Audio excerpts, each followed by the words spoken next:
j'étais très loin de m'imaginer ce que j'allais vivre durant cette aventure en Laponie finlandaise.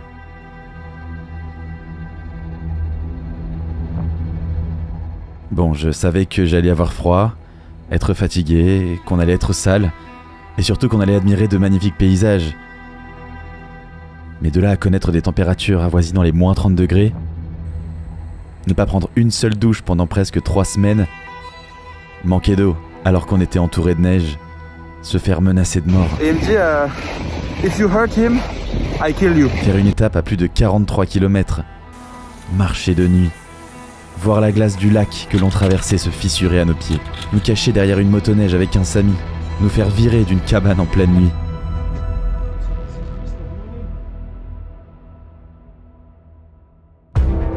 L'aventure que vous vous apprêtez à visionner, je pense que j'aurais pu en écrire un bouquin de chaque journée. Mais comme dit le proverbe, en route, le mieux c'est de se perdre. Lorsque l'on s'égare, les projets font place aux surprises. Et c'est alors, mais alors seulement, que le voyage commence.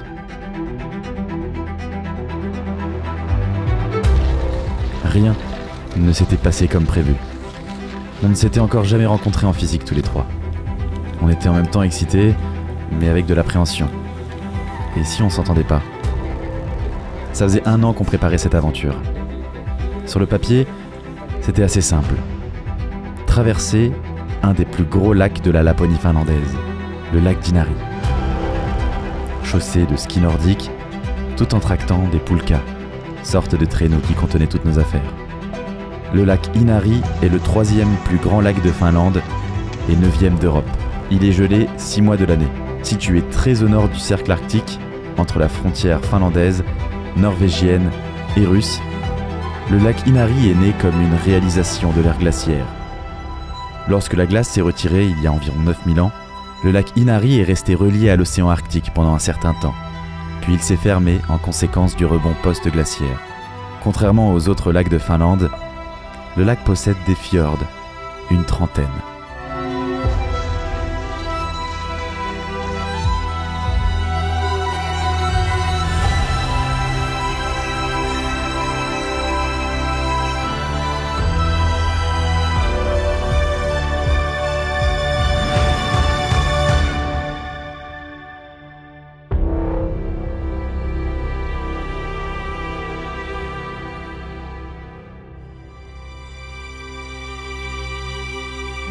Bonjour à vous et bienvenue dans ce nouveau film de la Tortuga. Alors je vais être très rapide avant de vous laisser tranquillement visionner ce film. Moi c'est Tortuga et pour ceux qui ne me connaissent pas, je réalise des films d'aventure en France ou à travers le monde.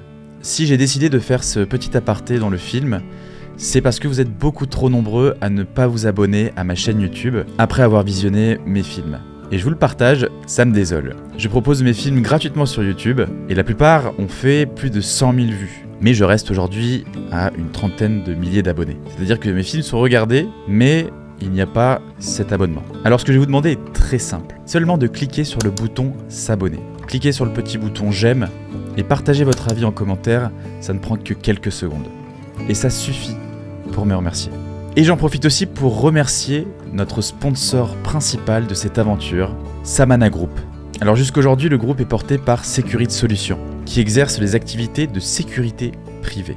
Alors vous vous demandez quel est le rapport entre aventure et sécurité privée, vous allez le voir dans quelques instants. Mais c'est surtout un entrepreneur, Geoffrey, qui a cru en ce projet et du coup qui a décidé de nous soutenir pour qu'on puisse la réaliser à bien. Si vous voulez en savoir plus, je vous ai mis le lien du site web en description de la vidéo. Donc Samana Group, c'est aujourd'hui sécurité, accueil, avec des prestations d'accueil et un centre de formation. Attention les yeux, c'est parti. Dans le vaste monde qui nous entoure, 2 groupes se démarquent par leur dévouement à l'inconnu. Aventuriers, prêts à plonger dans les terres lointaines, à explorer des contrées sauvages, à défier les éléments. Agents prévention et de sécurité, les gardiens des lieux, les protecteurs qui veillent sur la sécurité des sites. En apparence différents, ces 2 métiers partagent pourtant des similitudes étonnantes.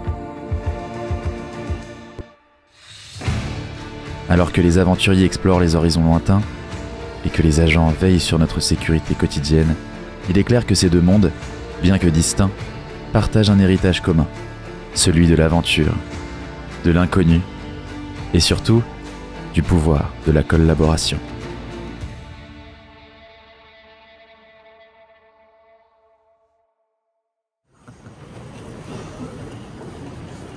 Hello mon Noël. Ça va? Ouais, toi aussi? Bon bah c'est parti hein. Ouais.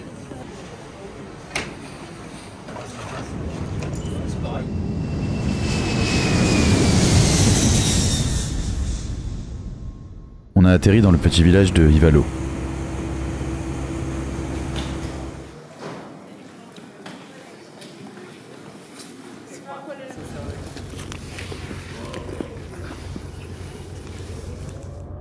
On décide de passer notre première nuit dans un petit motel, enfin un des seuls motels du village, et on prépare nos affaires pour un départ le lendemain.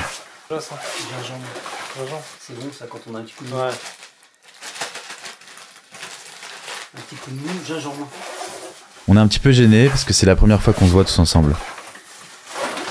Ouais, je m'appelle Noël Vanier, je viens d'avoir 60 ans et je suis passionné d'aventure. J'adore ça depuis l'adolescence. Je suis très attiré par le Grand Nord. J'ai beaucoup lu Jack London, comme beaucoup de gens. Ça m'a fait rêver étant jeune, adolescent. Et donc c'est comme ça que je suis venu une première fois il y a 4 ans pour faire une traversée en solo sur la Laponie, avec aussi une poulka.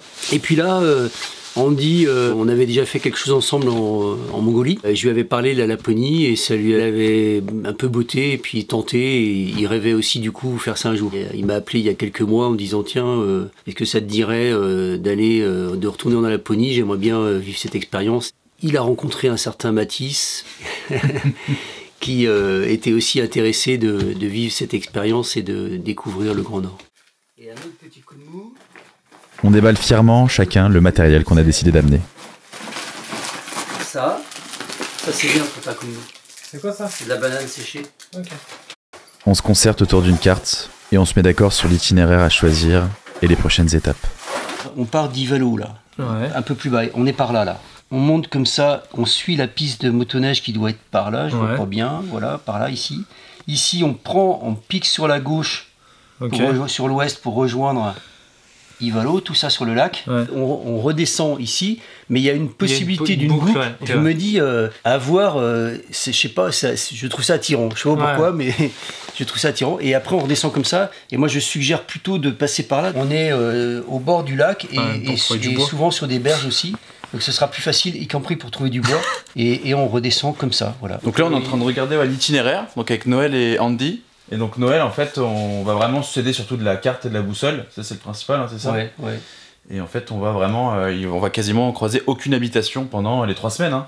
Pendant les 3 semaines, on va se renseigner d'abord auprès des locaux, voir quel est l'état de la glace, voir si pour eux c'est bon, s'il y a des zones de risque, identifier qui nous en fassent part, et puis après on y va.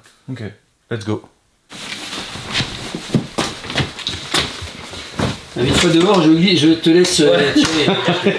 Il est connu. Je vais t'amener ce que je veux dire. Ah oui, on le prend un petit peu, hein. On se les cuisses, ça va. J'ai pratiqué pas mal d'ultra trail qui m'a donné une assez bonne condition physique. Ma première expérience, c'est de traverser les salars boliviens. C'était en solo aussi et j'avais pris une poulka pour être autonome en eau et en nourriture. Il y a eu la Mongolie après, que j'ai traversé le désert de Gobi avec mon fils en partie. Et puis j'ai traversé aussi le désert de Namib. C'est le désert le plus vieux du monde avec les dunes les plus hautes. C'est bon, on est parti. Notre premier objectif, rejoindre le vrai départ, le village d'Inari, d'où commencera notre traversée du lac. Entre deux, 3 jours nous séparent. L'occasion de faire connaissance, mais surtout de tester notre matériel.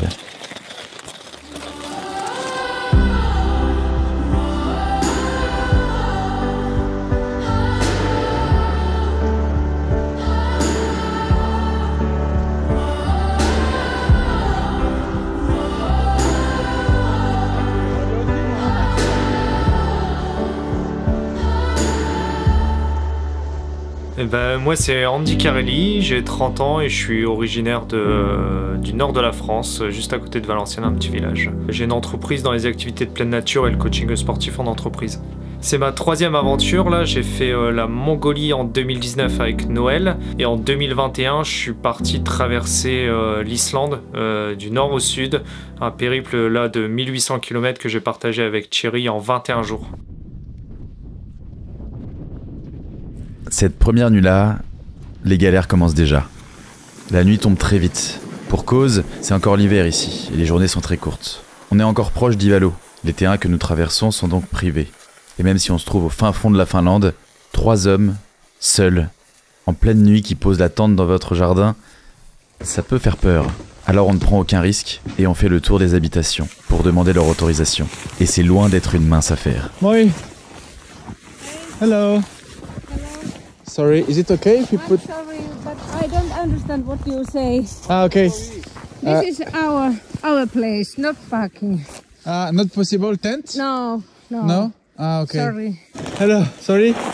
We are 3 friends. We were traveling by the river. Do you know if we can camp somewhere? Somewhere to tent? Bon, première nuit, déjà des petites problématiques. En fait, il n'y a que des terrains privés. Et donc, on peut pas dormir où on veut, on peut pas bivouaquer. Donc là, ça fait la 3e maison qu'on fait pour demander si on peut dormir. Et on pensait qu'ils allaient dire oui. Et bah, ils disent non. En même temps, on est en pleine nature et en même temps, bah, on peut pas bivouaquer encore. Donc là, on est un peu bloqué. Hello, you speak English? No. We are 3. You know, if we can tent here somewhere and to put a tent. Delta. Here. Here, okay? Okay. Yeah? Ah, for one. Okay, thank you. Thank you. On tombe sur un vieux monsieur qui accepte enfin que l'on pose notre tente dans son jardin. Ah, c'est bon. Là, ouais. Mais nous ne sommes pas au bout de nos peines. On est fatigué, mais surtout, on a froid. Les températures chutent drastiquement. Et pour seul moyen de nous réchauffer, notre poêle à bois. Alors on part en chercher. On a à peine le temps d'observer les magnifiques aurores boréales qui éclatent dans le ciel au-dessus de nos têtes.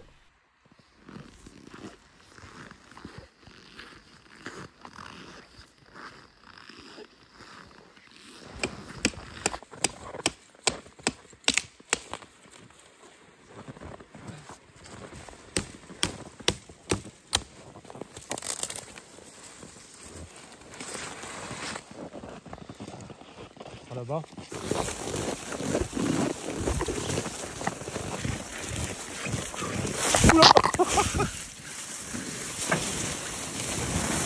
C'est moi qui suis tombé dedans. Donc là, t'es en train de faire quoi, Andy? Je suis en train de monter le poêle. Parce qu'on va se réchauffer comment ce soir? Avec le poêle. Et le poêle à bois. Bon feu à bois. On se facilite les choses, hein? On se facilite. Non, c'était ironique là.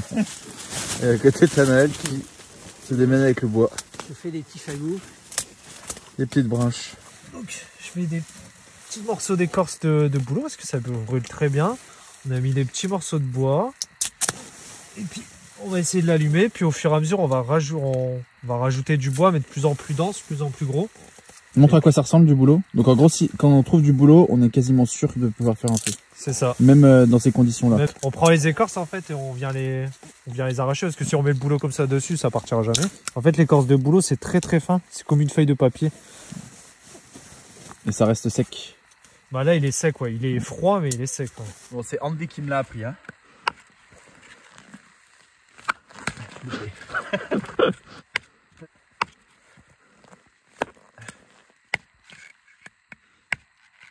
Alors que je tente de couper le bois glacé tant bien que mal, un événement va venir bouleverser notre soirée.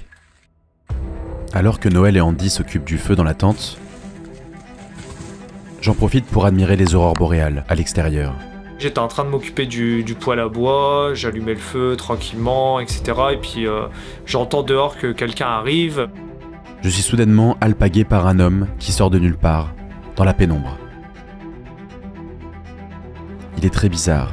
Avec un anglais approximatif, il me parle de la pluie et du beau temps, puis d'un coup me sort « Cet homme dans la maison, c'est mon père. S'il lui arrive quoi que ce soit, je te tue. » C'était le fils du propriétaire de là où on dormait qui était venu un peu vous mettre en garde et notamment te mettre en garde toi en te disant que si jamais il arrivait quoi que ce soit à son père qui nous tuait. Avec des mots assez durs. Le fils a cru peut-être qu'on voulait faire du mal à son père et donc nous a un peu menacés. C'est vrai qu'on a, cette nuit-là, on n'a quand même pas dormi sur nos deux oreilles. On était quand même un petit peu sur nos gardes, ouais, au cas où il se passait quoi que ce soit, parce que c'est vrai qu'il était un petit peu alcoolisé, voilà, on savait pas trop comment il allait réagir.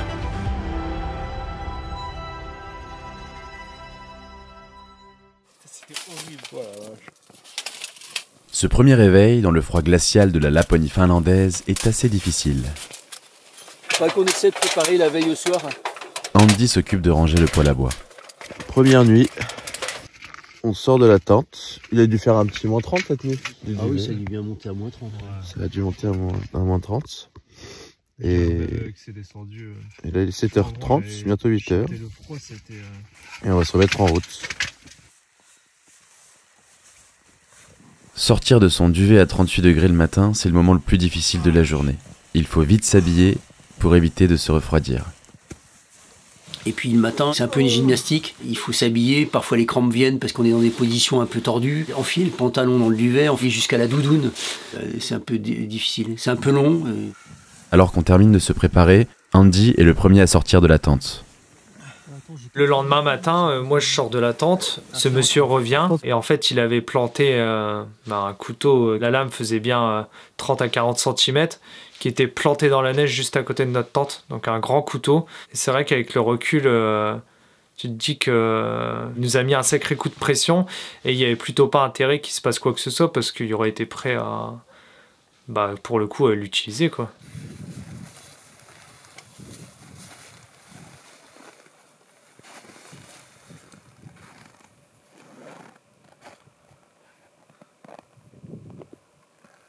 Il vient d'aller récupérer son couteau au coin de notre tente.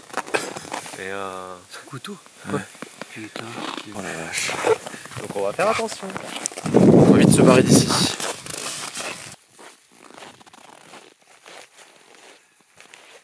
C'est que c'est gelé.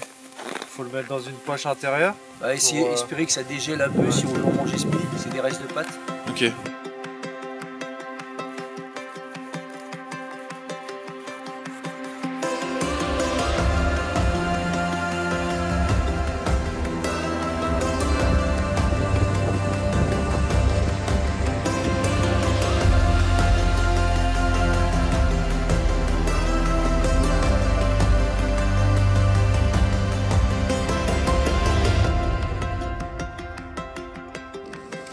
Il est à peine midi, il fait toujours aussi froid.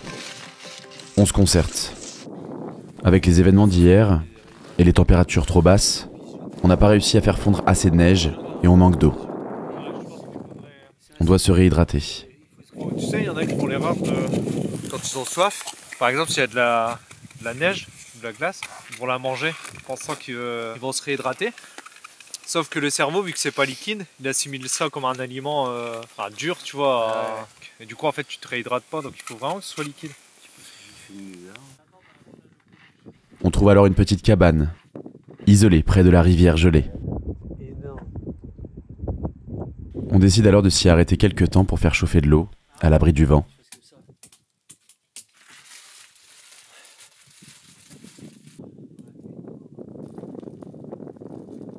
Et prendre notre déjeuner.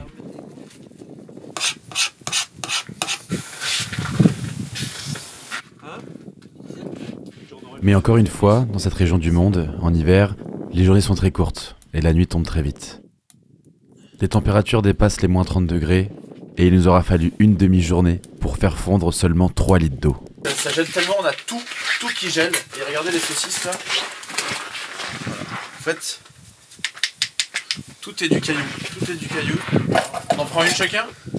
Ouais, deux chacun. Hein. Qu'est-ce que ça dit là? Ça dit qu'on est des personnes gentilles et que s'ils rentrent et qu'ils trouvent 3 personnes, ils ne tuent pas. Sans pas le fusil. Et oui, parce qu'on s'était rendu compte que le grenier de la petite bâtisse était resté ouvert. Alors on en profite pour dormir une dernière nuit au sec et à l'abri du vent.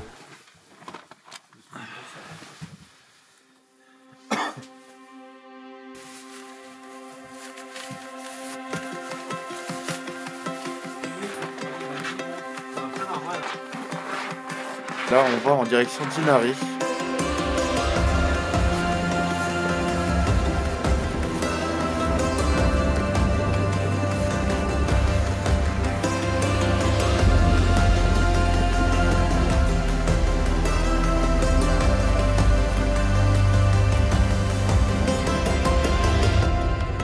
On a repris la route de très bonne heure parce que là on a 40 km à tenter pour rejoindre la ville d'Inari. Il doit faire moins 16, on a vu moins 16 degrés, hein, c'est ça ce matin. On va certainement arriver tard, donc ça va être une grosse étape.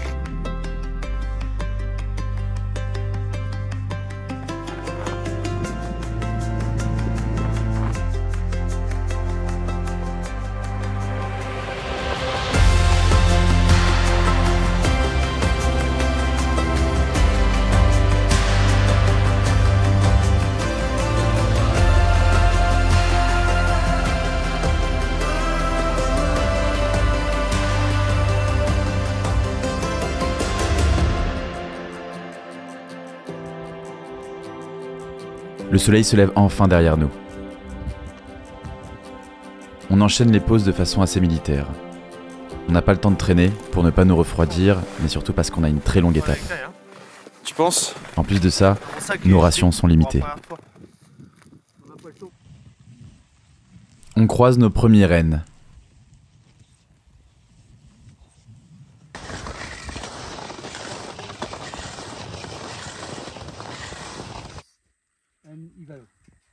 Et les quelques humains que l'on rencontre sont intrigués par notre périple.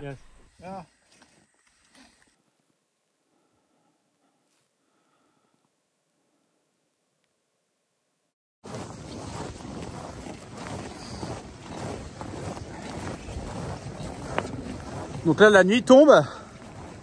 On est encore sur notre étape à 40 km. On n'a plus d'eau. On n'a plus pas de quoi chauffer l'eau. Donc là on peut dire que c'est la vraie aventure. Et du coup il y a Andy qui est allé qui est un peu sorti des tracks pour aller ramasser un piquet tombé. Et il est sorti du sentier et il a senti l'eau. Donc ça veut dire que si on sort des sentiers damés, ça peut être dangereux. Donc on va ouvrir l'œil. La nuit tombe déjà. Rappelez-vous, hier on n'avait pu préparer que 3 litres d'eau. Du coup toute cette journée, pour l'économiser, on a évité les nourritures lyophilisées. On a mangé que des barres de céréales et à chaque courte pause, on se permettait que quelques gorgées d'eau. On est épuisé. J'ai tellement soif que malgré la mise en garde d'Andy, je vais me mettre à manger de la neige. On n'aperçoit toujours pas Inari. Mais il est où ce village ? Donc là, il nous reste encore 10 km sur notre étape de 40, 43 même. Ouais, 43. Et c'est les dernières gouttes d'eau qui nous restent. Le plus dur, ça a été la gestion de l'eau. Si on n'a pas d'eau, on pense tout de suite à l'hydratation, mais c'est vrai que l'eau, c'est aussi la nourriture, parce qu'on est obligé de tout faire réchauffer avec de l'eau. C'est vrai que l'eau, c'était une horreur. On a fini, je crois, on a eu 2 litres d'eau pour nous 3. Pour 44 km, ouais, même 1,5 litre, ouais, donc faut s'imaginer la dépense qu'on avait, parce qu'on tractait quand même 75 kg, et logiquement on aurait dû boire minimum 3 litres d'eau chacun, quoi, grand minimum. Et Noël, il y a un petit goût de fatigue. Oh, on a tous le coup de fatigue là. Un gros coup de fatigue. Un gros coup de fatigue, donc on prend le temps là tranquille. Sur les 5 derniers kilomètres, j'étais incapable de tirer la poulka, quoi. Et là, bah, c'est là que je dis que l'équipe a été importante, parce que bah, du coup, vous avez pris la relève, et puis ça s'est très bien passé, quoi. On aperçoit enfin au loin les lumières d'Inari et les premiers signes de vie. C'était les derniers kilomètres les plus durs. Et je me rappelle très bien de ce moment où, épuisé, je m'étais arrêté derrière les autres et je m'étais assis dans la neige. J'ai fermé les yeux et je me suis dit, Mathis, une petite sieste, juste 30 secondes. Je me sentais partir. Heureusement qu'Andy est revenu et m'a redonné du courage. Et c'est comme ça qu'ensemble on a pu faire les derniers kilomètres qui nous paraissaient si longs. On est arrivé à Inari. Oui. 1 Coca Zero, 2 Coca, 1 Coca. Schweppes. And chips. We couldn't drink for the day. No water. What kind is it? Tonic, Indian? Tonic, right. Oh putain. And the bar is open after? After, ouais, ils ont okay.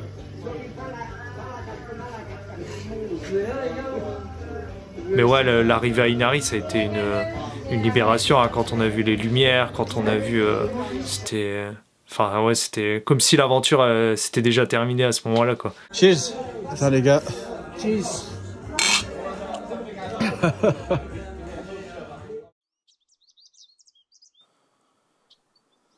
On aura dormi dans une petite cabane cette nuit, située dans le camping d'Inari. On en profite pour soigner nos petits bobos.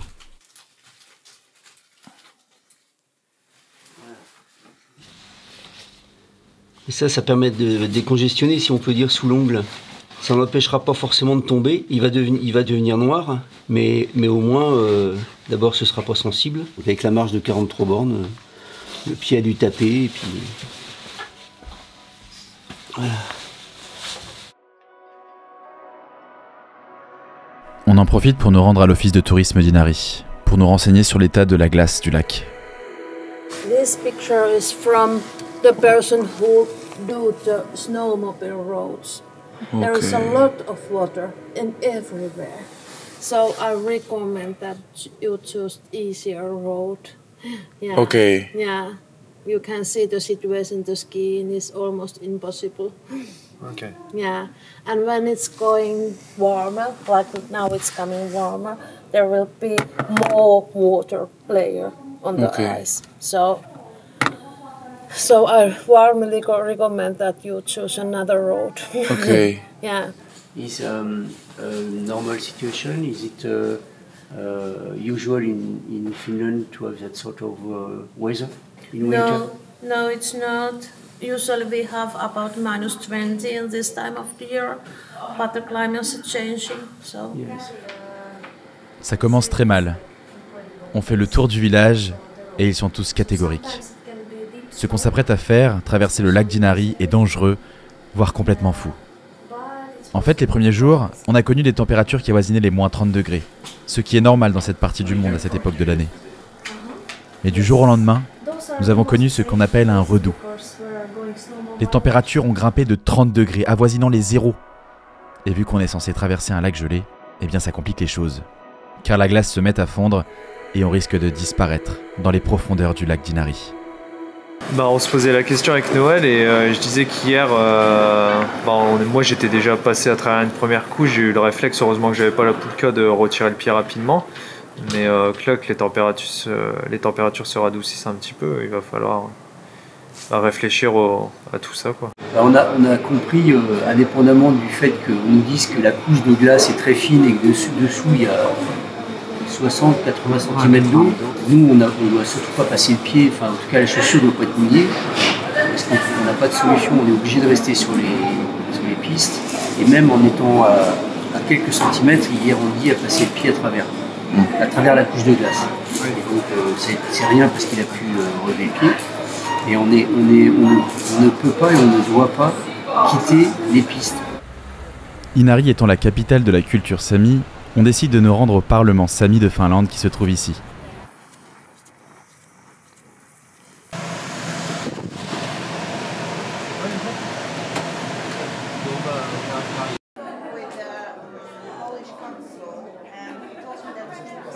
Et gros coup de chance, on fête aujourd'hui la fête nationale des Samis.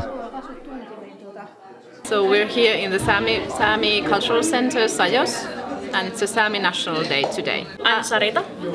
Yes, I'm Johanna. Normally it's like a celebration day, but we both work at the Sami Parliament here in Finland, and today we are telling about our jobs here. Sami are indigenous people that live in Finland, Norway, Sweden and Russia. The only indigenous peoples in EU. In Sami Parliament we work with the language, with the education, with the legal issues and everything like that.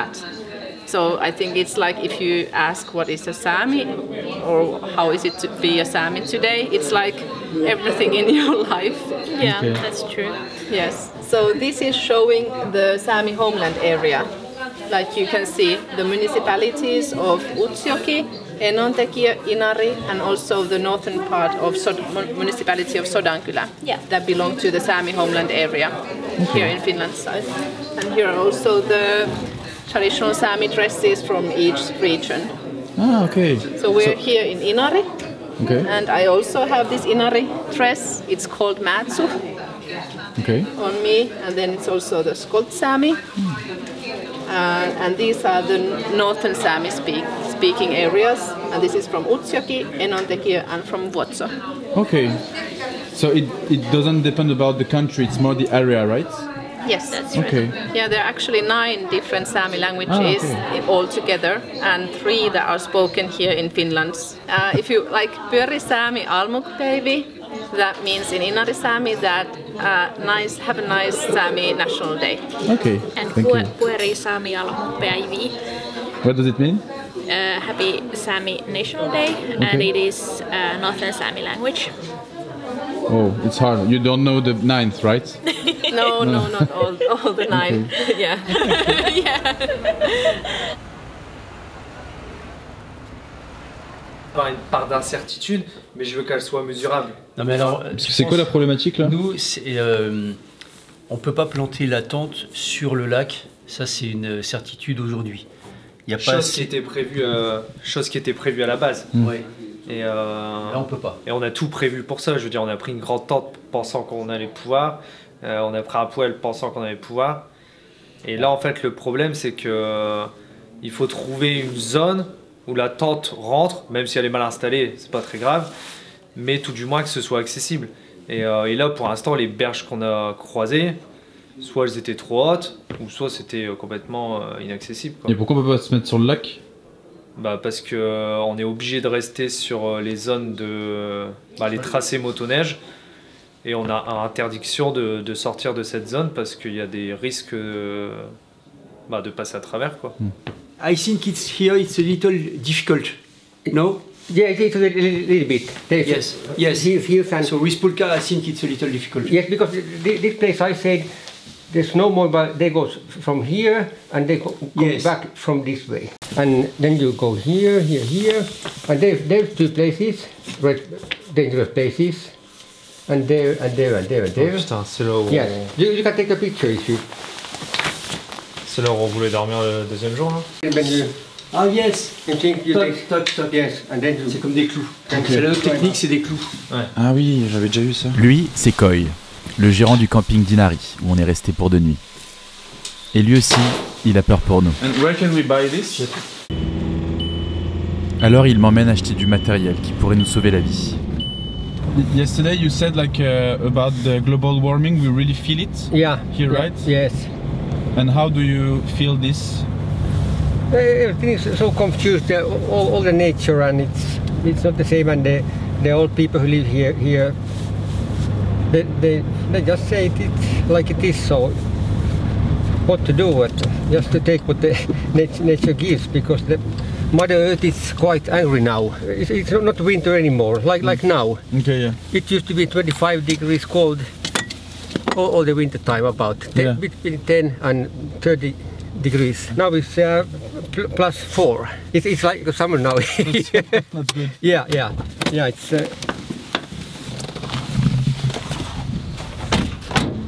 The trees get white. Okay. 2 days maybe, so this skin is white. Now it's green. So not normal. No. And the Sami are not really happy about that, I guess? No. Yes. 2 is enough or 3? Should be good. You have all one? Yes. It will save your life. Okay. So Yes. Okay. Life insurance. Yeah. Good. Yes, now I can sleep better when you have this these things to hang on your neck. Yeah. Donc on est parti aller jeter ces crochets en fait si on tombe à l'eau pour pouvoir sortir du lac. Et effectivement quand j'ai demandé si c'était vraiment nécessaire, ils ont dit oui, ça peut nous sauver la vie, surtout en ce moment vu que la glace fond. Donc on a bien fait de le prendre, je pense. Il a dit qu'il dormirait peut-être sur ses 2 oreilles maintenant. Ok, bye bye. Bye bye, thank you so much. Bye bye. Okay, bye bye. Thank you. Yeah, welcome. C'est donc la boule au ventre, mais en même temps plein d'excitation, qu'ont décidé de continuer notre aventure. Direction plein nord pour traverser l'immense lac d'Inari.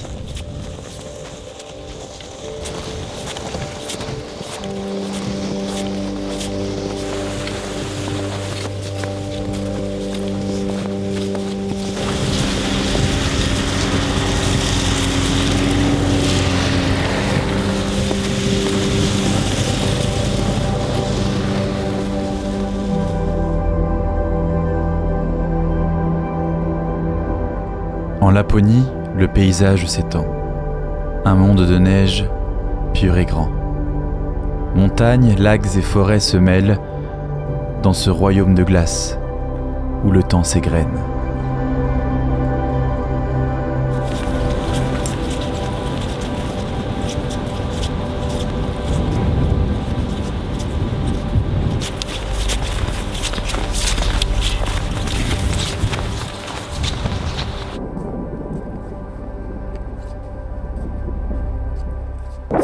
Un endroit qui est très sympa, c'est une église en pleine nature, une église Sami, typique Sami, qui s'appelle d'ailleurs Wilderness Church, donc l'église dans la nature.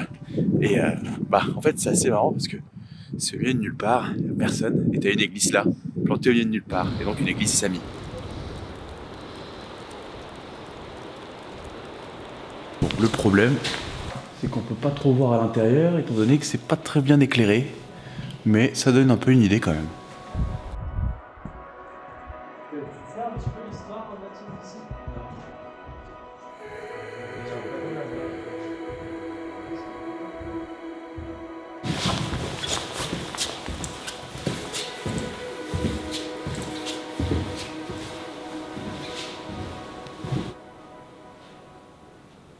Il doit faire froid à la messe le matin.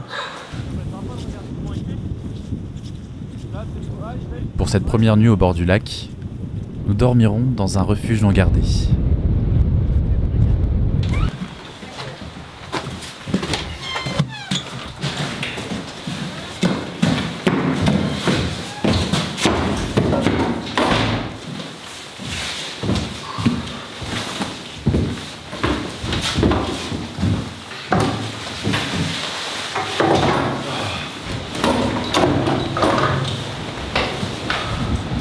Qu'à bouffer.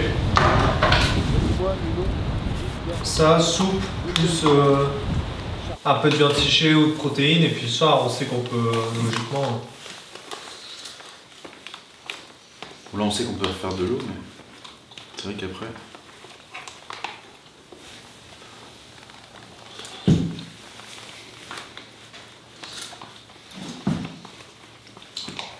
C'est demain la belle journée. Aujourd'hui c'était 0, demain c'est 3 degrés, c'est ça qui était je crois. Ouais. Bah là il faisait même peut-être plus que 0. Ouais. Hein. C'est agréable le feu. Ouais. C'est inspirant. Ça t'évoque quoi? Bah d'ailleurs moi ce qui m'évoque, pas tellement le feu, mais le fait d'être là au nord du cercle polaire, dans un environnement enneigé, ça me fait penser à des gens comme Amundsen, le Norvégien. Et c'est vrai que je me gavais un peu de ces histoires-là quand j'étais jeune. Et il y en a une qui m'avait marqué, c'est sa conquête du pôle Sud. On doit être en 1912, ou enfin bref, au début du XXe siècle. Amundsen a écho que Scott, l'anglais, prépare une expédition pour aller au pôle Sud. Bien sûr, à l'époque, le pôle Sud n'avait jamais été conquis, personne n'était allé au pôle Sud. Et donc forcément, c'est un défi pour une nation. Et Scott, lui, décide d'aller au pôle Sud avec des poneys écossais, je crois, à poil long, très reconnus résistants au froid, qui tireraient des traîneaux, et c'est son idée. Amundsen, le Norvégien, lui, a écho de ce projet-là de Scott. Là, il se dit, il faut que je le fasse. À cette époque-là, il faut voir, il y avait une grande rivalité entre ces explorateurs, à qui arriverait le premier. Et donc, en seulement 7-8 mois, Amundsen monte une expédition. Fort d'une expérience qu'il avait eue au Groenland, il avait traversé le Groenland, je crois que c'est d'est en ouest, avec un Inuit. Il avait donc appris pas mal de techniques Inuit, et notamment une technique qui est peut-être un peu gore, en tout cas aujourd'hui. Quand les Inuits, les Esquimaux partaient pour des longues sorties, il n'était pas rare qu'ils prennent le nombre de chiens nécessaires pour tirer le traîneau, mais au fur et à mesure que l'aventure avançait, le traîneau s'allégeait. Il y avait moins de nourriture pour les hommes, moins de nourriture pour les chiens, et du coup il y avait trop de chiens.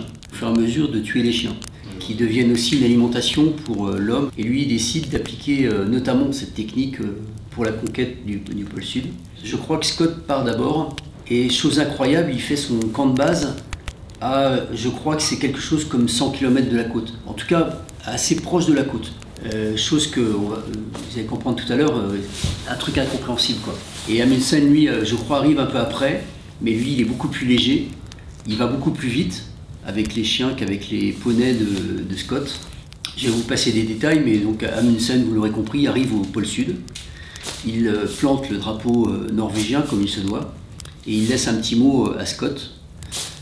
Scott a des difficultés pour lui rejoindre le pôle Sud, et quand il arrive au pôle Sud, il voit le drapeau norvégien, le petit mot d'Amundsen, et donc là, ils prennent un gros coup au moral, et le retour est très difficile. Ils tombent un peu malades les uns après les autres. Le scorbut vient se mêler à tout ça. Ils meurent les uns après les autres. Et Scott, dans un dernier message, il dit que bon, il arrive au bout et que voilà, il est épuisé et que malheureusement, il sent que ses forces l'abandonnent. Et effectivement, il meurt. Mais ce qui est assez incroyable, c'est qu'il meurt à seulement quelques kilomètres de son camp de base, qui était beaucoup trop proche de la côte. Et il aurait fait son camp de base un peu plus loin. Il aurait peut-être pu être sauvé. Pas certain, mais il aurait peut-être pu.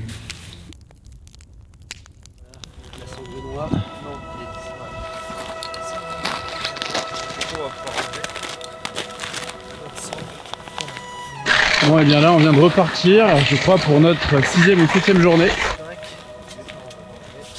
On est parti. Allez, let's go.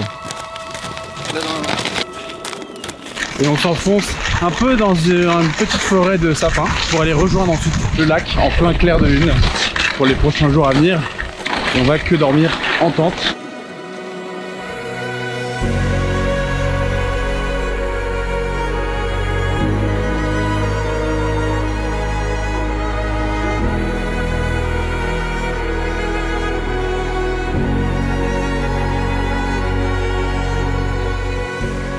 Laponie, aurore d'un jour naissant, le ciel rosé, douce lueur en croissant, paysage polaire s'éveille en douceur, sous le soleil, un tableau de bonheur.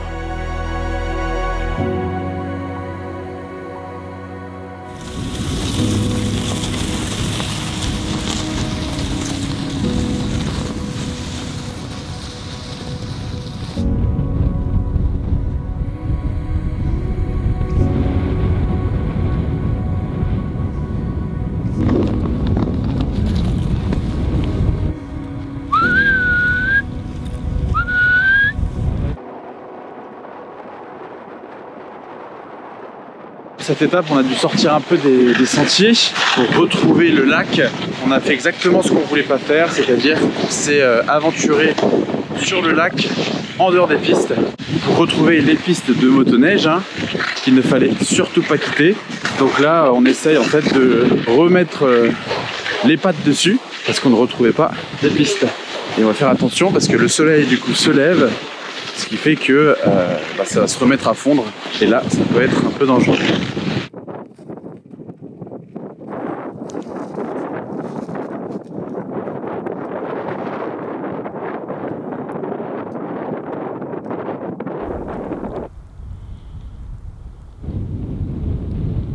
Au loin, on aperçoit un petit point noir. Ça semble être une motoneige prise dans la glace. On décide de reprendre la route en faisant attention de bien suivre les berges du lac, car la glace, elle, se met à fondre.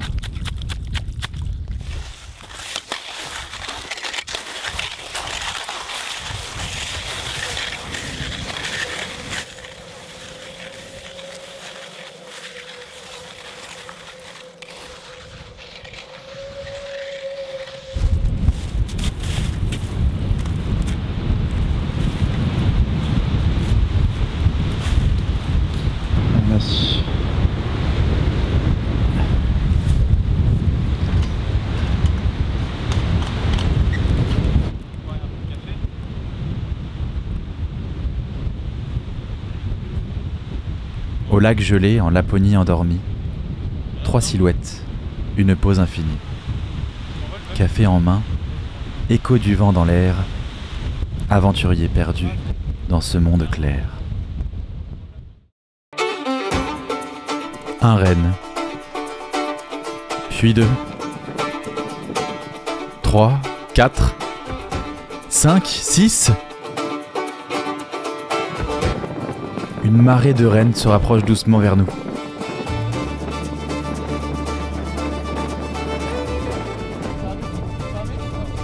Et d'un coup, en motoneige, on est arrêté par des samis. On ne comprend plus rien. Ils nous demandent de les suivre et on se cache derrière une de leurs motoneiges. What are we doing here exactly? We take reindeer to another place. Oh, and why are we hiding now? We are hiding because the reindeer coming near of this lake. Okay. This is in Iceland, and they afraid about people who skiing and walking because okay. we are driving in the snowmobile, and when some people is walking, it's like a bird. Okay. Là, on se cache juste derrière la motoneige donc du Sami qu'on vient de rencontrer. Parce que du coup ils sont en train de déplacer un troupeau d'une centaine de rennes et en fait ils ont très peur, donc pour pas être effrayés on doit se cacher. It's your reindeers? It's your farm? Yeah, this is about our farm. You Sami or? Yeah, yeah. We have 5,000 reindeer in this area. 5,000 you have? Yeah. Okay.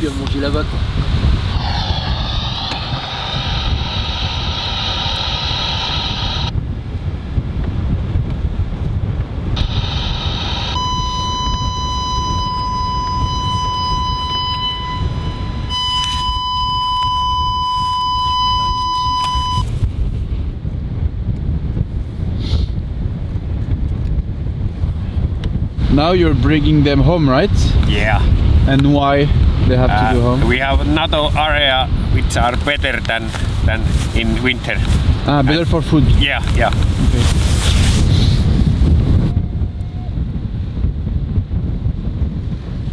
You see, it's little stairs.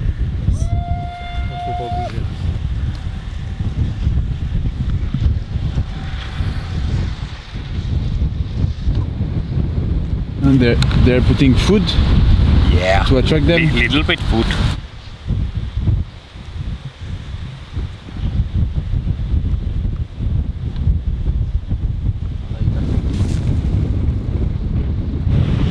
Okay, now you can go. Okay. Yep. Thank you. Bye.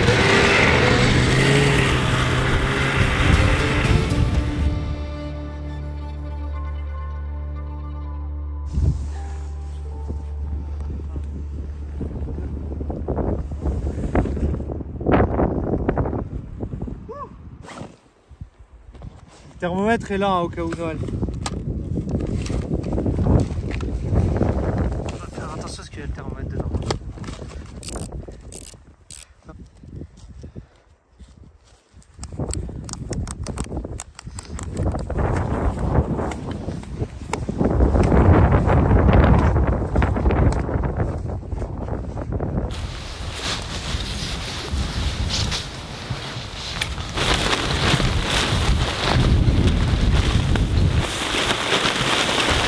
Pas vous?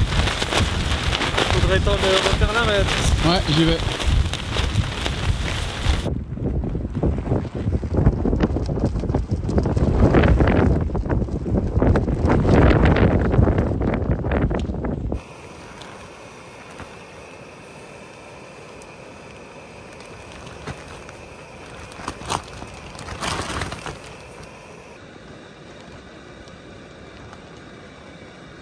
Moi c'est le problème, c'est le problème de la tente qui je trouve du coup au final pour l'instant n'est pas adapté aux conditions qu'on rencontre parce que au final à la base c'était prévu pour se mettre sur le lac et au final on peut pas.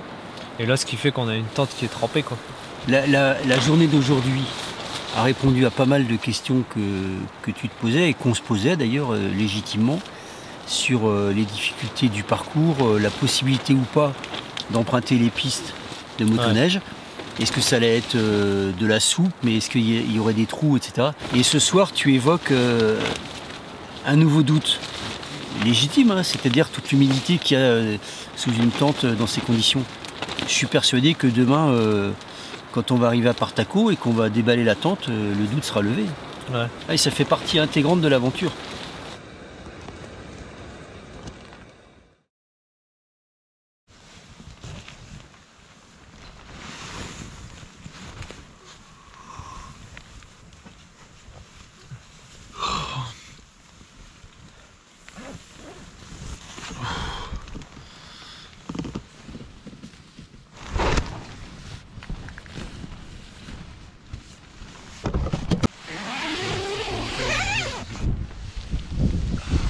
Durant l'hiver, il ne fait jour que quelques heures dans les régions polaires. C'est donc dans le noir que nous passons la plupart de nos journées.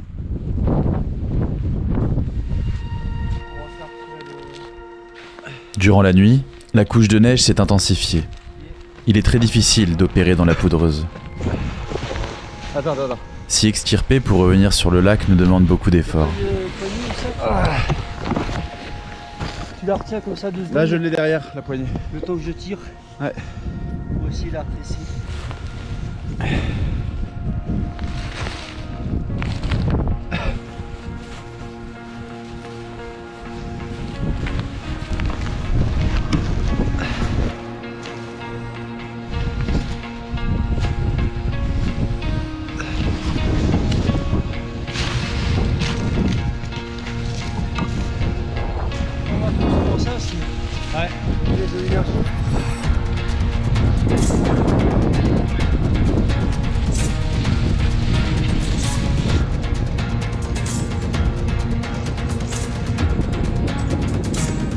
Le temps se gâte. Le jour blanc se lève. Tout semble enveloppé d'une lueur blanche uniforme, rendant la navigation difficile.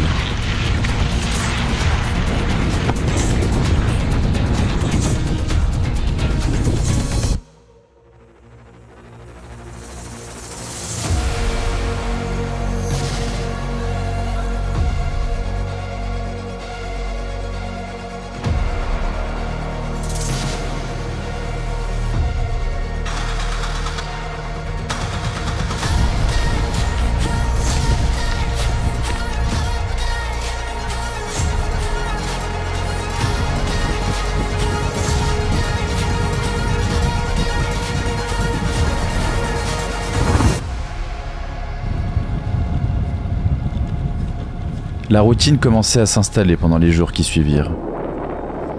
C'était militaire. Toutes les heures, on s'alternait pour porter les poulkas, pendant que l'un de nous se reposait à l'arrière du cortège.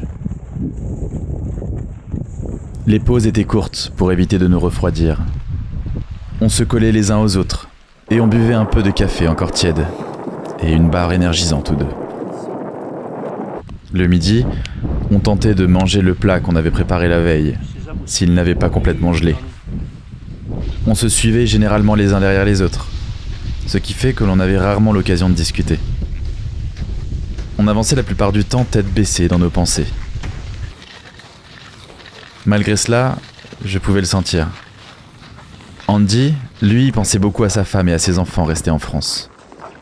La situation de hausse des températures le tracassait énormément, et derrière sa bonne humeur constante, se dissimulait une forte appréhension. Quand j'ai vu la photo de l'office de tourisme, j'ai eu un coup de peur, quoi. Ça m'a vraiment fait peur. J'ai rarement peur en aventure. Et là, c'est vrai qu'en voyant les photos, tu te dis, voilà, t'as dit à ta famille que t'allais pas forcément prendre de risques, etc. Là, tu vois la photo, tu te dis, ouais, je suis un petit peu inconscient, quoi. Si je pars là-dedans et que je passe à travers, je peux y laisser ma vie. Et, alors que j'ai dit à ma famille derrière que j'allais pas prendre de risques et que j'allais revenir entier, quoi. Noël, quant à lui, il était difficilement cernable sous sa carapace endurcie. Il avait l'air de ne rien craindre et de ne jamais se fatiguer.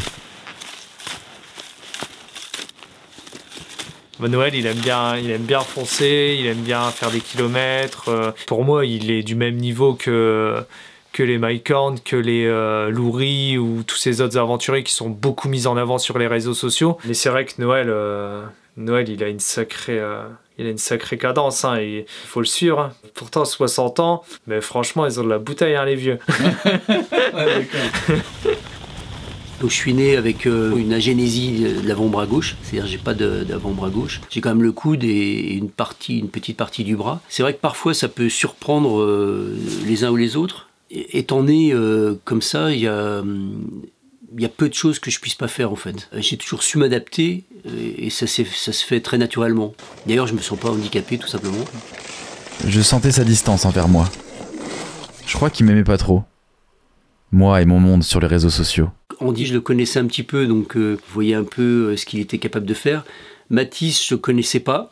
Pour moi, c'était un garçon des réseaux sociaux. C'est vrai que j'avais une petite appréhension sur sa capacité à le faire ou surtout à endurer sur le long terme. Et quant à moi, j'essayais durement de lui prouver le contraire. Mais avec ces deux forces de la nature, c'était pas évident. Et j'avais du mal à les suivre tout en filmant l'aventure. T'as pas une super condition physique, mais tu avances sans rechigner. Je pense que tu as un bon mental, tu vas à ton rythme et puis tu avances bien, donc ça se fait très bien.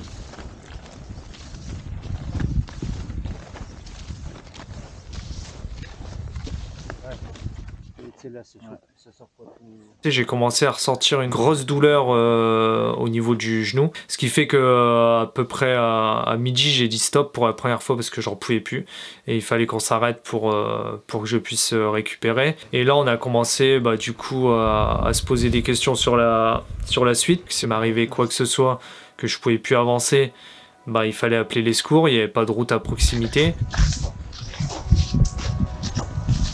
Dans le froid, le faire sans eau, ouais, c'est vrai que c'est quelque chose quand même qui restera dans le top 3 des épreuves les plus dures que j'ai eu à faire en aventure. On vient d'arriver dans un espèce de camping village abandonné. Il faut absolument qu'on trouve de l'eau. On est très à sec, le gaz ça va pas suffire. Donc on va voir. Tu vois, regarde, c'est allumé. Oula, il va peut-être sortir. Oh!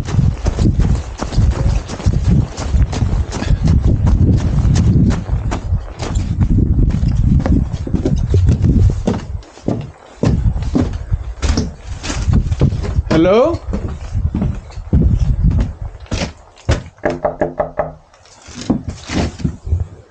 Hello?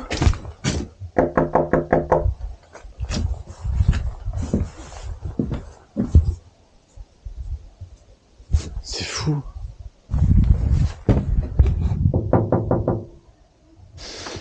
Du coup, on va essayer de trouver un petit endroit ici pour la nuit. Essaye de taper la route vite fait. Voir ce qu'il y a. Vu l'état à la fois des véhicules qui sont derrière là, ouais. Et vu l'état des emplacements, etc. On est dans le trou du cul là. Ah non, au contraire. Regarde les fenêtres, elles sont toutes nickel. Ouais, et puis pour qu'il y ait des nageuses comme ça qui passent tous les jours, c'est qu'il y a du passage. Peut-être ce soir, des gens vont revenir de leur excursion. Il y a un bled à 2 km. Ouais. Il y a une indication de village à 2 km. Okay. Bon, on a trouvé une maison allumée là-bas. On va essayer de toquer pour demander de l'eau. Parce qu'on commence à avoir soif. Sinon, ça va plutôt bien. On a quelques ampoules. Andy a mal au genou quand même. Donc, on croise les doigts. Moralement, c'est vrai que ça peut tout changer là.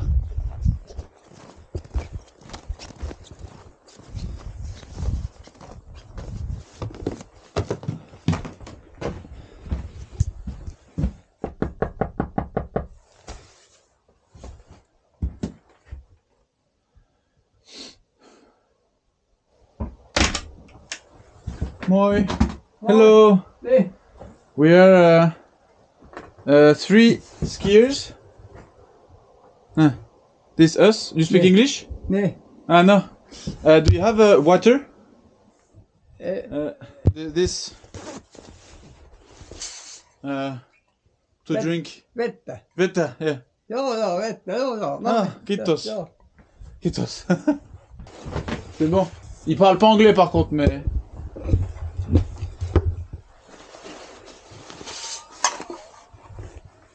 Oh, and this? Sorry, kiitos. We're 3. Pettäkö niin? Sorry. Kiitos. And you know where can we sleep tent? Wait. Jaa. Okay. Se on liian pikkuinen. Okay. Okay. This. Ah, okay. Onko se päällä? Okay. And this? Missä voimme nukkua? Ei. There? Camping? Camping, joo. Mutta minäpä soitan. You speak? Wait. Okay. Oho nyt. Halo? Kuuluuko? Täällä olisi ulkomaalaisia on 3 hiihtämällä. Pulukat on matkassa ja yötä olisi. Että pitäisi yötä. Je sais pas. Je pense qu'il a dû remplir le robinet. Niin.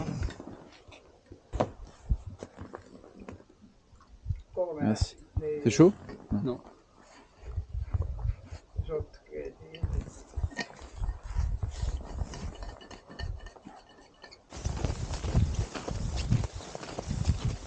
Andy avait besoin de reposer son genou, au chaud.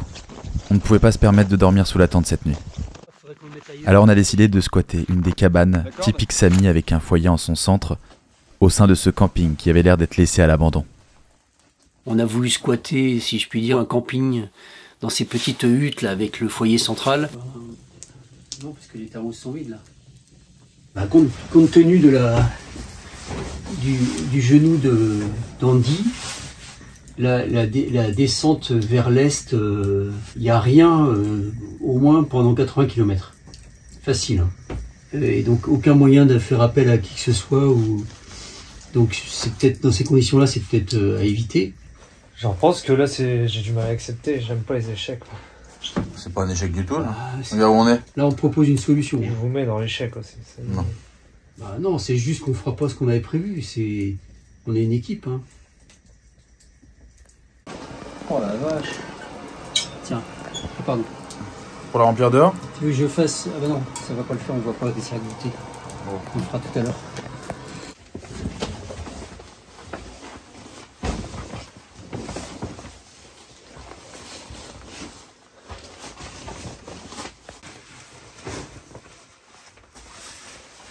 Au moment où on allait rentrer dans nos duvets à 21 h ou quelque chose comme ça, le propriétaire est arrivé, il y avait un monsieur avec un chien.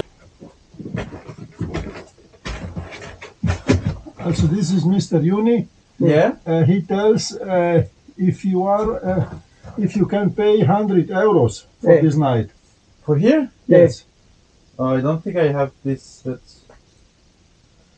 Well, this is private. We thought like camping area was open. C'est normal, il n'était pas prévu qu'on soit là. Il a été gentil déjà de ne pas nous mettre dehors. On a quand même payé 100 € la nuit dans ce petit espace, mais bon. From where are you? French guys. Ah, French. Yeah. Mister. Il te reste combien? 40. 40? Donc là moi j'ai 20, 40. No more. Empty. No more cash. Yeah, no, we don't have more than 80. No more. Il demandait 100 € et on n'avait que 80 en cash. On était dépouillés. T'as plus toi? T'en as d'assurance? Ouais, attends, je vais regarder. Ils étaient durs à la négo. Ils voulaient pas moins. He will look. On pensait vraiment qu'on allait passer la nuit dehors. C'est cher la nuit hein. Et finalement, en fouillant un petit peu, Andy a trouvé le reste. Ok. Allez, thank you, thank you. Bye bye. Kitos.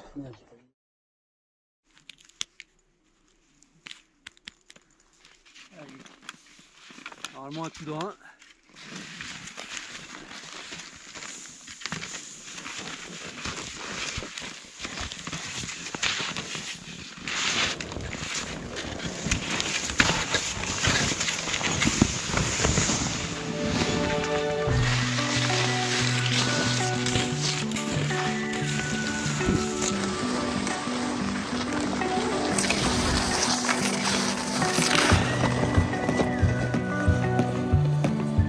Je suis parti avec des guerriers moi.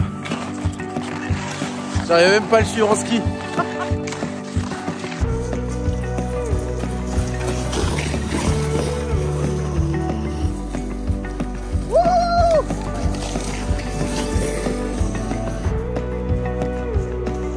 Ouh là là là là là là.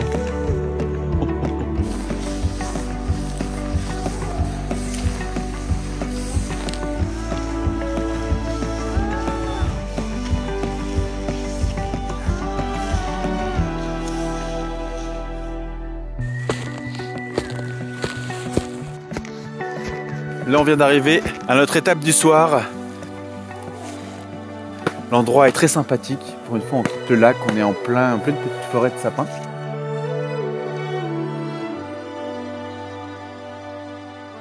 Le ciel est encore éclairé, c'est vrai, ça arrive pas souvent quand on monte la tente. Après le redout, là, il commence à se faire un petit peu plus frais quand même. Je pense qu'on est descendu à des températures vers les moins 10 hein, quand même aujourd'hui. Donc voilà, on va vite monter la tente avant de se refroidir. On est toujours en manque d'eau. alors faut qu'on aille couper du bois pour en préparer.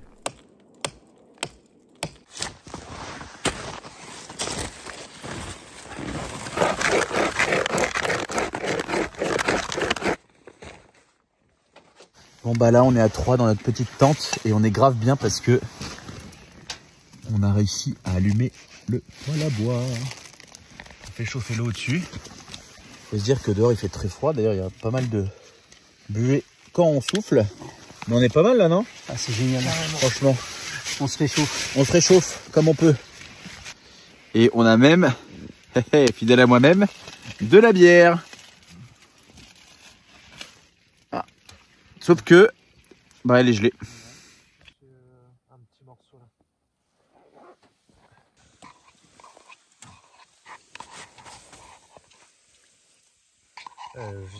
Je suis content que logiquement, si tout se passe bien, que dimanche on soit dans une ville quoi. C'est quel déjà le GR20? Corse. Corse. Ah, je croyais que c'était le 10. Ah non, le 10 c'est celui que j'ai fait dans les Pyrénées. Donc, non, je l'ai pas fait d'ailleurs. Par contre, je pense que soit on... Excusez-moi, je vous coupe. Parce que là, ça chauffe. Est-ce qu'on boirait pas? Bah, de toute façon, là, il y a... On les met dans les gourdes? On a dit quoi? La semoule, là? Non. T'as dit quoi? Taboulé. Taboulé, ouais.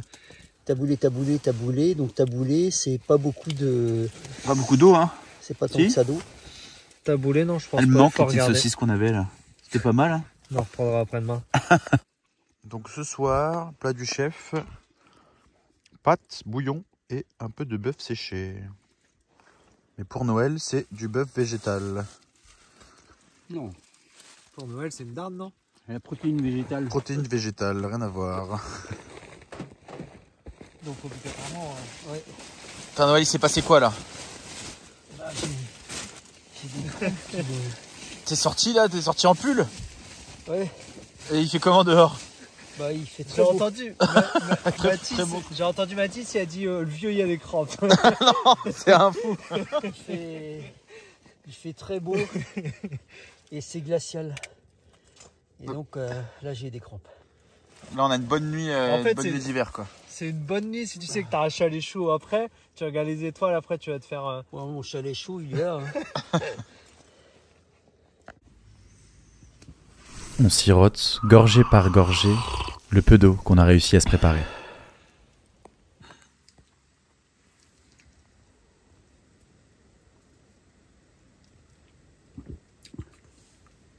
Super.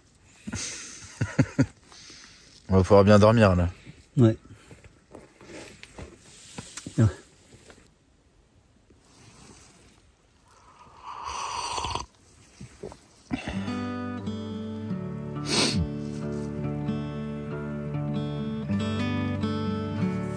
Chaque matin, c'est la même routine glaciale. L'air qu'on a expiré pendant la nuit a gelé sur les parois de la tente.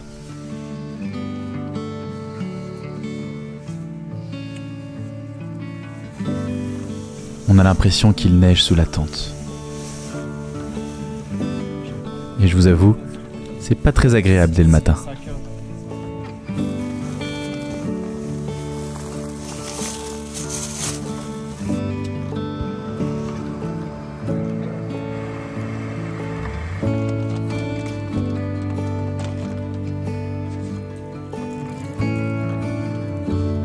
Même nos chaussures ont gelé.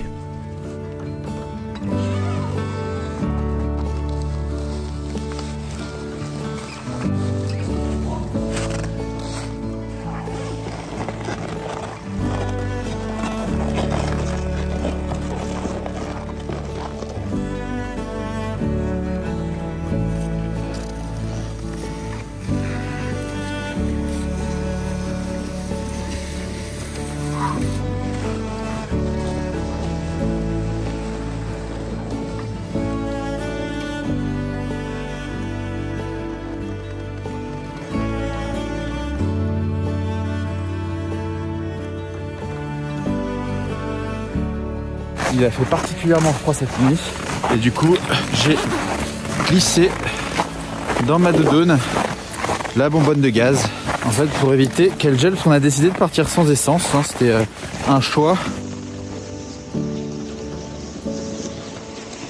Moi j'ai tracé comme ça, je peux pas le dire avec tu vois, peut-être que... Là, on a déjà fait quoi en distance depuis ce matin? Je sais pas, alors... Normalement, c'est faisable. Ouais, là, tu peux mettre le pied, là. Bon, et bien, on a enfin trouvé un peu d'eau, un ruisseau, qui n'est pas complètement gelé. Et vu que là, ça fait depuis le début, donc plus d'une semaine qu'on boit à peine 2,5 litres pour 3 par jour. Et encore, parce qu'on l'utilise pour la soupe, pour les lyophilisés. Donc on est vraiment déshydraté et là, on va en avoir bien besoin.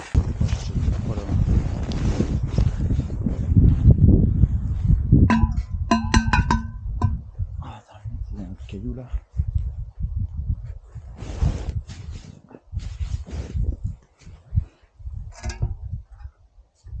On la goûte quand même.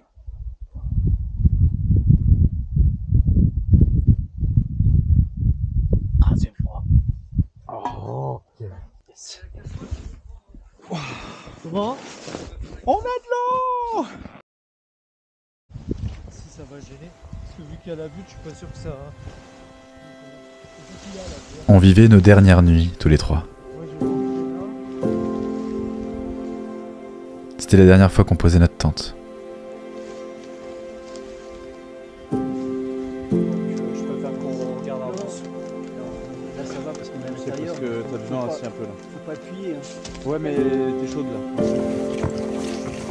On avait toujours aussi soif et toujours aussi faim à cause du manque d'eau. Mais on savait que doucement, on se rapprochait de la civilisation et qu'on allait enfin pouvoir manger à notre faim.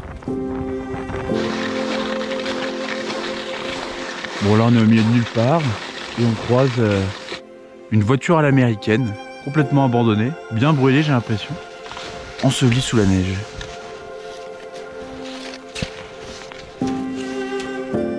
Doucement, Noël commençait à ralentir. Il mettait de côté son côté compétition d'ultra-trailer pour enfin s'adonner à la contemplation. Pour moi, c'était une victoire un peu personnelle. Et là, j'ai vu des gros morceaux de glace. Ça ressemble un peu au Pâques, quoi, tu vois. Donc je rêvais un peu. Je me suis mis à rêver quelques secondes que j'étais au bord de la banquise. T'as pris le temps de rêvasser. Voilà. Alors, ça fait quoi de faire un peu de slow travel? Ouais, c'est agréable. Ça me fait penser à mon petit rêve d'aller avec mes enfants louer une cabane dans le Yukon. Eux vivre de la pêche et de la chasse. Et moi, comme je suis végétarien, je me débrouillerai. J'étais tout à l'heure de l'autre côté, là. Pas un bruit. Ça, c'est chouette. Moi, je suis allé me balader avec les raquettes de l'autre côté de l'îlot, seul. J'avais l'impression d'être un peu, d'ailleurs, au milieu de nulle part. C'était très, très chouette, très beau et agréable à vivre. Et ça, c'était vraiment du slow tourisme et j'ai énormément apprécié.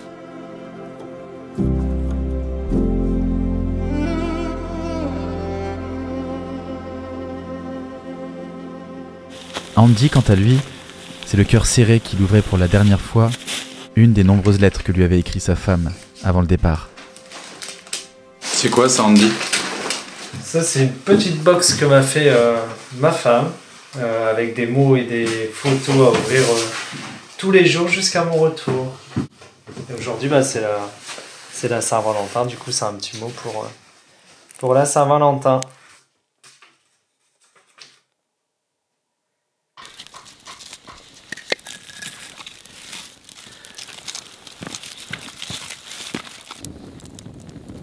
Je rêve de voir des icebergs, je ne sais pas si j'en verrai un jour. Et j'avais dit à ma femme et à son cousin, le jour où ça m'arrivera, le plus tard possible, vous partez avec mes cendres, vous faites une petite croisière et quand vous voyez un iceberg, vous jetez les cendres et vous buvez un bon petit verre de vodka.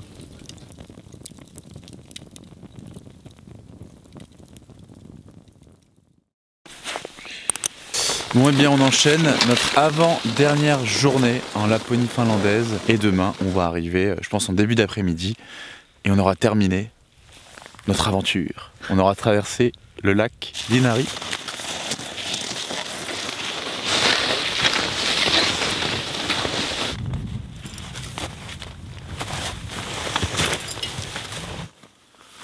Et où? Termine-le limite ça. Ouais.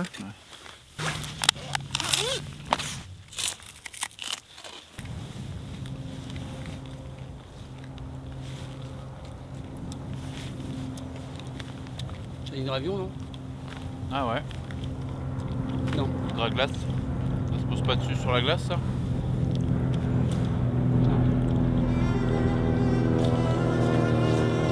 Dans la Laponie, ultimes heures en suspens.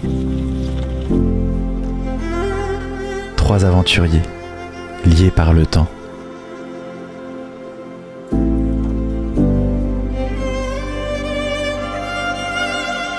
Sur le lac d'Inari, voyage achevé. Sous le soleil pâle, souvenirs gravés.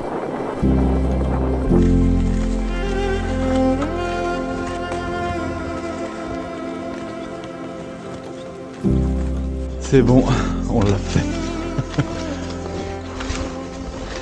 Oh, je vous avoue, j'en pouvais plus là. On vient d'arriver à Sevettijärvi. Ouais. Oh. Avant qu'on... Quand même. Open. C'est écrit open en tout cas. Il y a une flèche qui montre là-bas. Oh non.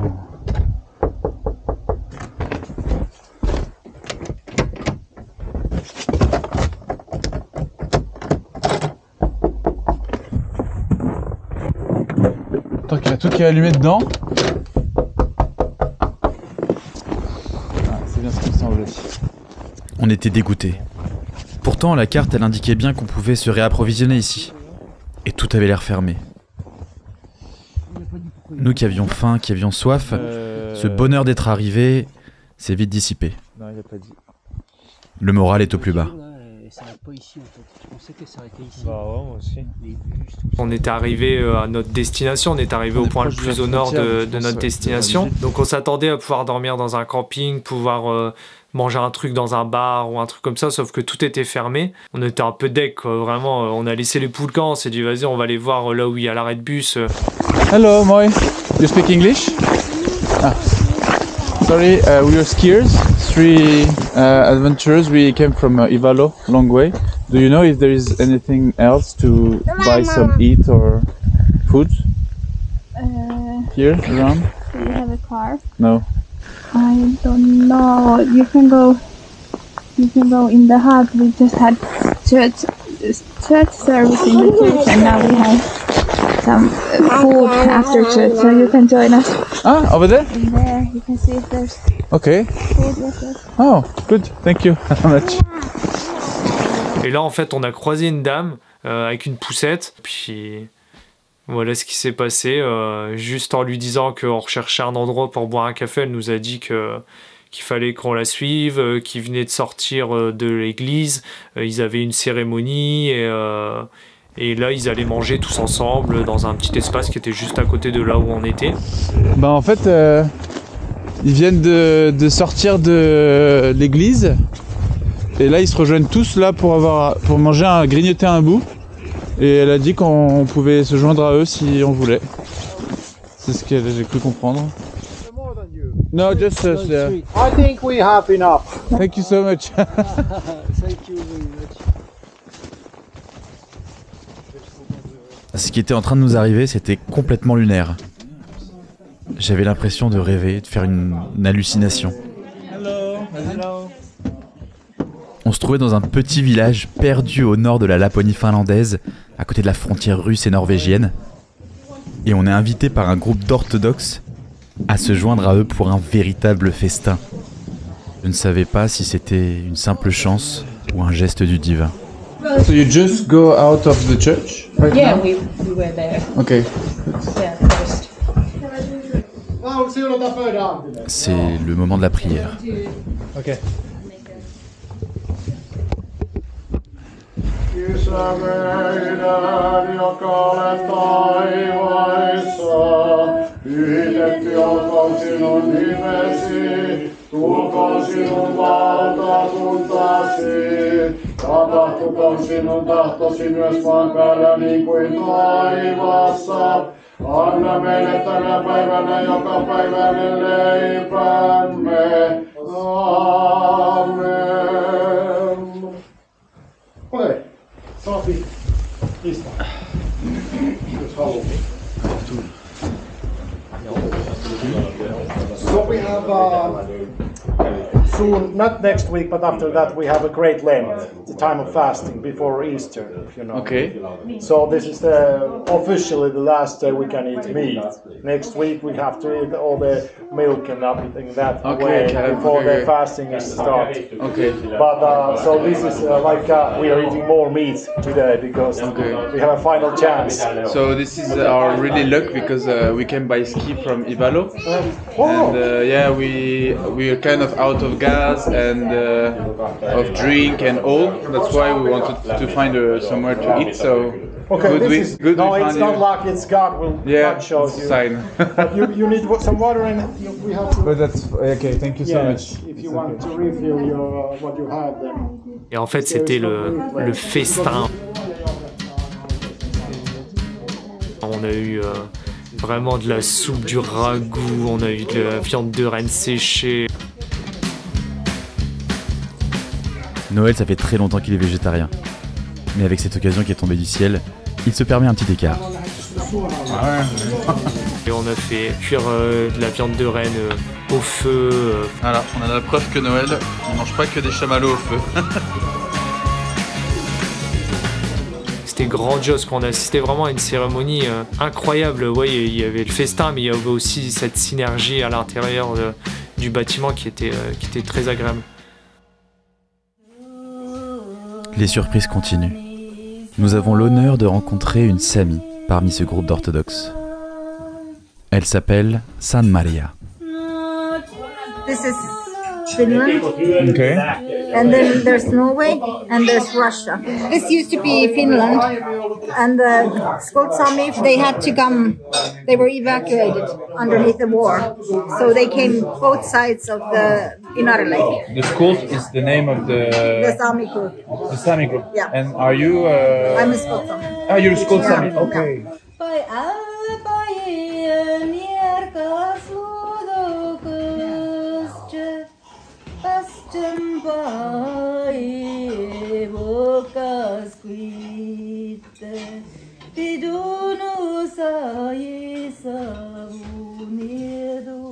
Yeah, the weather is like not usual. It's been going up and down, up and down. It can be -30, and next day it's like -3. Yeah. And usually we have the longer periods of cold. And that's not normal. Not normal.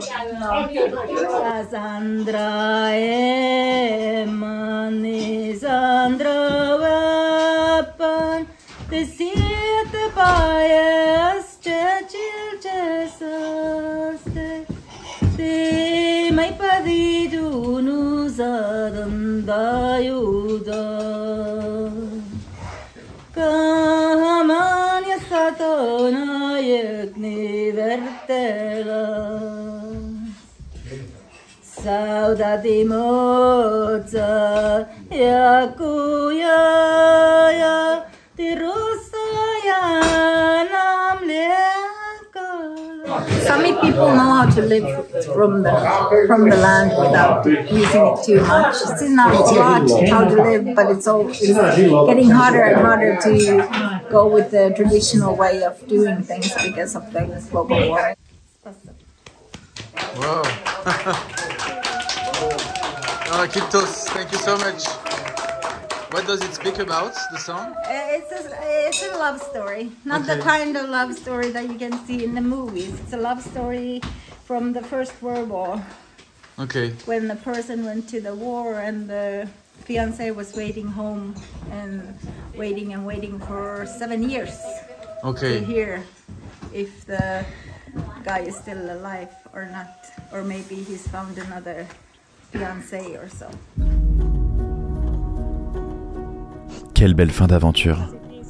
Cerise sur le gâteau, une famille de la communauté orthodoxe nous propose de nous offrir le gîte pour la nuit. Donc, toilette sèche. Nous dormirons au sec et au chaud, pour cette dernière nuit. Quel bonheur. Kipis. Et quelle bonté. Santé. Signe du destin, ou encore une fois simple chance, nous recroiserons Père André à notre retour sur Inari, qui nous invitera au sein d'une chapelle orthodoxe.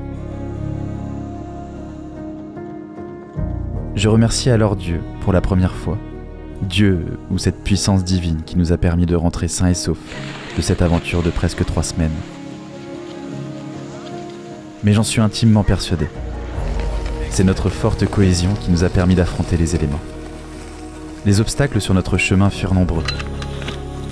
Nous avons été témoins des ravages que pouvait causer le dérèglement climatique, même dans des contrées aussi reclus qu'ici.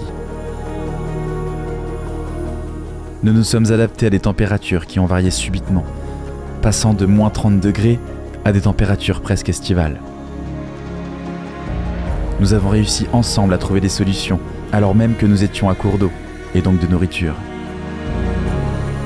Mais toutes ces épreuves nous ont permis de vivre, ce que peu ont la chance de pouvoir profiter. Nous avons observé la faune et la flore sauvages, certes rares dans cette région du monde et à cette période de l'année. Nous avons observé le feu dansant des aurores boréales, éclairant nos nuits noires. Mais surtout, alors que nous traversions une partie du monde désertée par tous, nous avons croisé les Samis, autochtones de la Laponie, et partagé leur mode de vie, si amoureusement protégé. Cette aventure fut certes physiquement et moralement une véritable épreuve, mais encore une fois, j'en ressortais grandi, et enrichi d'images et de rencontres à jamais gravées dans ma mémoire.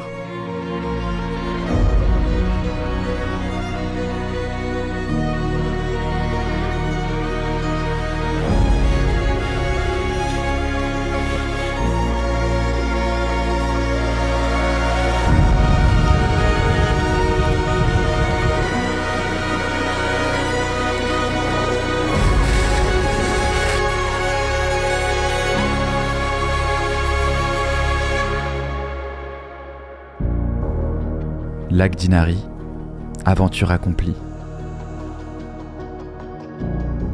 3 cœurs, souvenirs gravés à l'infini. Rencontres étoilées, paysages sculptés. Le retour s'annonce, l'âme grandit, enchantée.